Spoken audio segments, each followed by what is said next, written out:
Okay, welcome back to Family Feud. Katatapos na po ang ating pangalawang round. Lamang pa rin po yung all for one, pero pilit ang nakahabol po ang ating one for all, led by Attorney Wally. Ngayon po dito sa ating round 3, may pag-asa kayo humabol, double points po tayo. Kaya Boy Alimuom at Boy Baha, let's play round 3.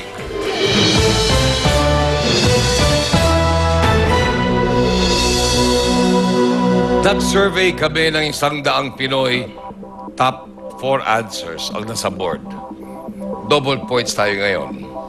Ang tanong, ano ang mga bagay na hindi pwedeng gawin kapag buntis ang babae? Boy! Mag-exercise. Dapat ka nag-exercise! Mag-exercise, survey says. Wala. Buha ni Boy. Boy, Baha. Boy. Sagot. Magbuhat ng mabigat. Survey says. Yun. Eksakto. Pass or play? Pass or play? Pass. Play. Play daw, play. Okay. Alam mo yung pinagagawa mo? Kinakabahan. Kaya, iba, ito, nervous to. O sige, play. Pero diyan ka lang, huwag ka lang umalis dyan. Diyan ka lang, okay na, iwan ka lang dyan. Parang ito eh. Play. Sinisigaw na namin. Pass! Ano ang mga bagay hindi pwede gawin kapag buntis ang babae? Ang uminom ng gamot kahit na may sakit. Survey says. Sabi na nga ba yun eh. Kaibigan Wally. Ano ang mga bagay na hindi pwedeng gawin kapag buntis ang babae? Mahinig ka. Makinig. Maglasing. Maglasing, survey says. Yun, uminom na.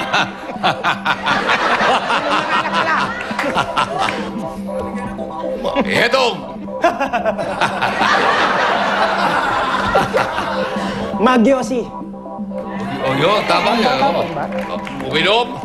Mag-iyosi. Yun.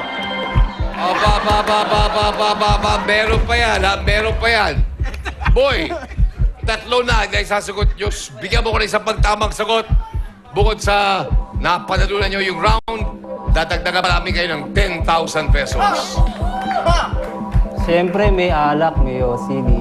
Drugs. Yun know, ata bawal sa lahat yun eh, kahit hindi ka buntis eh.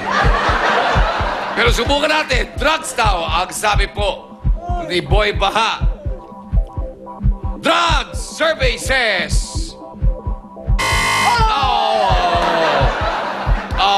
Okay. Isa pa, may pa isa pa pag-asa.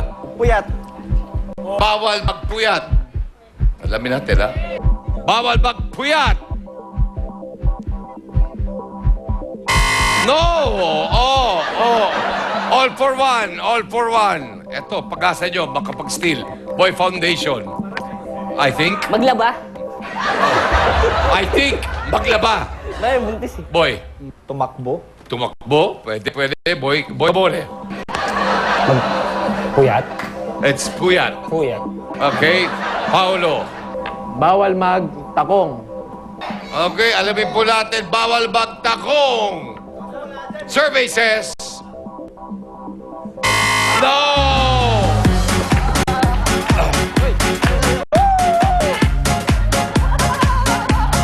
Okay, ang ating pang-apat na answer, ang ating hinahanap ay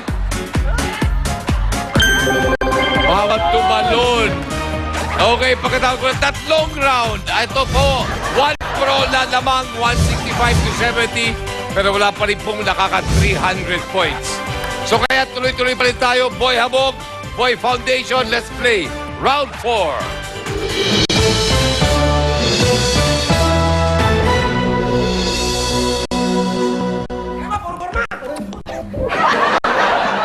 Nag-survey kami ng 100 Pinoy top 4 answers ang nasa board. Ulitin ko, triple points tayo ngayon. Ang tanong, magbigay ng insektong pwedeng kainin. Boy Hamog. Uod.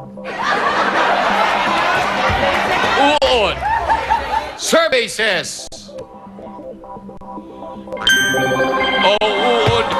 Yung po number 1 answer. Pass or play? Play! Apat Tatlong yan, sagot na Tan. lang. Ang hinahanap natin, magbigay ng insektong pwedeng kainin. Sa lagubang! Yeah, pwede. Sa lagubang! Yun! Baba. Ito na. Insektong pwedeng kainin. Cricket! Ha? Cricket. Nakakalawan. Cricket, survey says. Kamaru. Yun, tama. Kamaru. Yun. Ito, na-press. Ito na naman.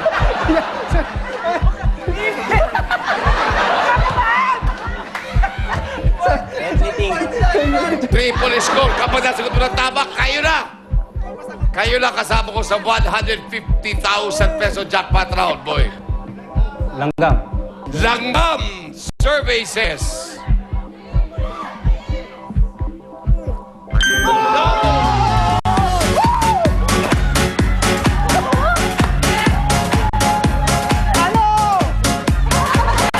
Okay, at dahil na-sweep nyo, meron pa kayong kalagdagang 10,000 pesos.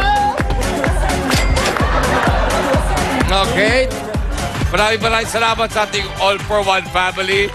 Pao, maraming salamat. Boy Kamote, I think. Boy. Yeah, salad, yeah. Okay, Wally, kailangan ko na kasama dito. Sino pa gusto mo dyan? Anong tungkap? Gusto mo, ayaw mo kay Hamog o kay Baha? Ayaw mo? Okay, si Wally po at si Edong Tungkap ang ating makakasama sa ating Fast Money. Huwag po kayo alis, magbabalik ang Family Feud! What is the number 2 anti-damage?